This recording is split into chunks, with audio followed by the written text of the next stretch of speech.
Hi everybody. This week we remain focused on our fight against Ebola.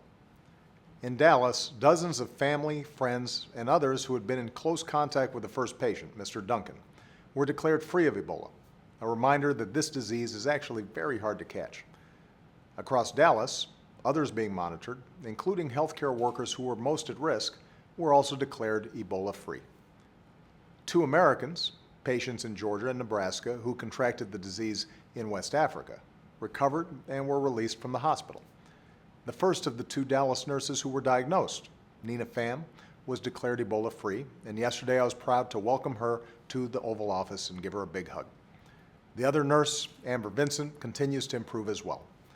And in Africa, the countries of Senegal and Nigeria were declared free of Ebola, a reminder that this disease can be contained and defeated. In New York City, medical personnel moved quickly to isolate and care for the patient there, a doctor who recently returned from West Africa. The city and state of New York have strong public health systems, and they've been preparing for this possibility. Because of the steps we've taken in recent weeks, our CDC experts were already at the hospital, helping staff prepare for this kind of situation. Before the patient was even diagnosed, we deployed one of our new CDC rapid response teams, and I've assured Governor Cuomo and Mayor de Blasio that they'll have all the federal support they need as they go forward. More broadly, this week we continued to step up our efforts across the country. New CDC guidelines and outreach is helping hospitals improve training and protect their healthcare workers. The Defense Department's new team of doctors, nurses, and trainers will respond quickly if called upon to help. New travel measures are now directing all travelers from the 3 affected countries in West Africa into 5 U.S. airports where we're conducting additional screening. Starting this week, these travelers will be required to report their temperatures and any symptoms on a daily basis for 21 days until we're confident they don't have Ebola. Here at the White House, my new Ebola response coordinator is working to ensure a seamless response across the federal government. And we've been examining the protocols for protecting our brave healthcare workers. And, guided by the science, we'll continue to work with state and local officials to take the necessary steps to ensure the safety and health of the American people.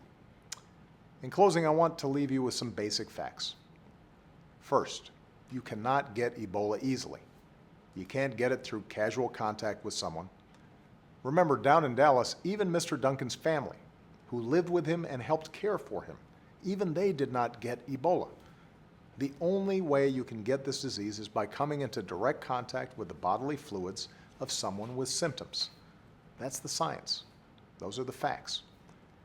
Sadly, Mr. Duncan did not survive, and we continue to keep his family in our prayers. At the same time, it's important to remember that of the 7 Americans treated so far for Ebola, the 5 who contracted it in West Africa, plus the 2 nurses from Dallas, all 7 have survived. Let me say that again.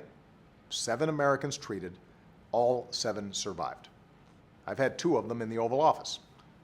And now we're focused on making sure the patient in New York receives the best care as well. So here's the bottom line. Patients can beat this disease, and we can beat this disease. But we have to stay vigilant. We have to work together at every level, federal, state, and local. And we have to keep leading the global response, because the best way to stop this disease, the best way to keep Americans safe, is to stop it at its source in West Africa. And we have to be guided by the science. We have to be guided by the facts, not fear. Yesterday, New Yorkers showed us the way. They did what they do every day, jumping on buses, riding the subway, crowding in elevators, heading into work, gathering in parks. That spirit, that determination to carry on, is part of what makes New York one of the great cities in the world. And that's the spirit all of us can draw upon as Americans as we meet this challenge together.